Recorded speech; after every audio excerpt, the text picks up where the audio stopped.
क्या चंद्रमा पर इंसानों की जिंदगी के लिए सबसे जरूरी चीज ऑक्सीजन है? सोशल मीडिया पर दावा किया जा रहा है कि चंद्रमा पर ऑक्सीजन की कमी नहीं है।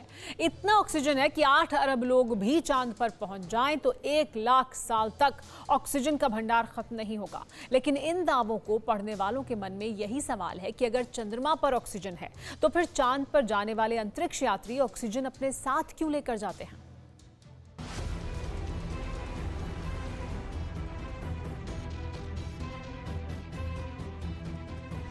चांद पर रहने का सपना क्या वाकई साकार होगा? क्या चांद की आबोहवा में भी इंसान को सांस लेने में कोई मुश्किल नहीं होगी? क्या वाकई चांद पर ऑक्सीजन है? इंसानों को जितनी जरूरत है उतनी मात्रा में प्राणवायु है?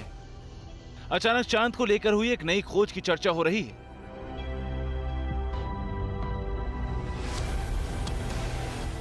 खबर वायरल है कि चांद पर ऑक्सीजन की कमी नहीं है। पृथ्वी के तमाम लोग भी वहां पहुंच जाएं तो बरसों तक रत्ती भर भी दिक्कत नहीं होगी। इन दावों की हकीकत जानने के लिए आपको ऑस्ट्रेलिया के अंतरिक्ष एजेंसी और नासा की एक रिपोर्ट को समझना होगा। पिछले महीने ही नासा और ऑस्ट्रेलिया की स्पेस एजेंसी के बीच एक करार हुआ है, जिसके तहत रोवर चांद पर भेजा गया। मिशन चंद्रमा पर मौजूद चट्टानों को इकट्ठा करना है। कहा जा रहा है चट्टान से ही ऑक्सीजन निकालने के तरीकों पर रिसर्च होगी। चंद्रमा पर मौजूद चट्टान और ऑक्सीजन का क्या कनेक्शन है? चंद्रमा पर पहले से ऑक्सीजन है या फिर ऑक्सीजन बनाई जाएगी?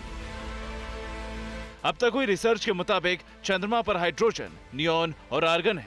ऑक्सीजन का जिक्र किसी रिपोर्ट में नहीं है। रिपोर्ट के मुताबिक वैज्ञानिकों को पता चला है कि चंद्रमा पर ऑक्सीजन तो है, लेकिन वो गैस के फॉर्म में नहीं है। इसलिए चंद्रमा की हवा में ऑक्सीजन नहीं है, लेकिन चंद्रमा की सतह पर ऑक्सीजन का बहुत बड़ा भंडार है।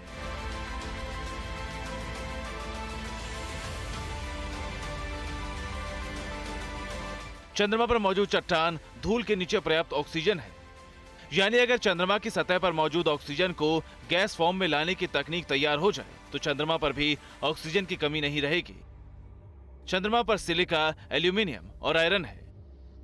इन सभी खनिजों में ऑक्सीजन होता है। ऑक्सीजन चट्टान, धूल, बजरी और सतह को ढकने वाले पत्थर शामिल हैं। चंद्रमा की सतह से ऑक्सीजन को निकालना एक बड़ी चुनौती है। इसके लिए जो मशीनें चाहिए वो इंसान ने बहुत पहले बना ली थी, लेकिन चांद पर मशीनों को ले जाना, उन्हें ऑपरेट करना, मशीनों के लिए फ्यूल या बिजली का इंतजाम करना मुमकिन नहीं है, लेकिन तैयारी शुरू हो चुकी है। बेल्जियम की एक कंपनी इलेक्ट्रोलिसिस के जरिए ऑक्सीजन बनाने की कोशिश करेगी। 2025 से इस मिशन की शुरुआत हो सकती है। वैज्ञानिकों के मुताबिक चंद्रमा से कई उल्कापिंड टकरा चुके हैं, जिसकी वजह से वहां पर्याप्त मात्रा में ऐसे खनिज जमा है जिससे ऑक्सीजन निकाली जा सकती है। लेकिन अब जरूरी यह है कि चंद्रमा की सतह सलामत रहे और वैज्ञानिकों का मिशन कामयाब हो सके। Bureau report, TV9 Bharatvarsh. अड़ी सोमवार से शुक्रवार शाम 6 बजे सिर्फ टीवी9 भारतवर्ष पर। देश बनता है अपने नागरिकों से।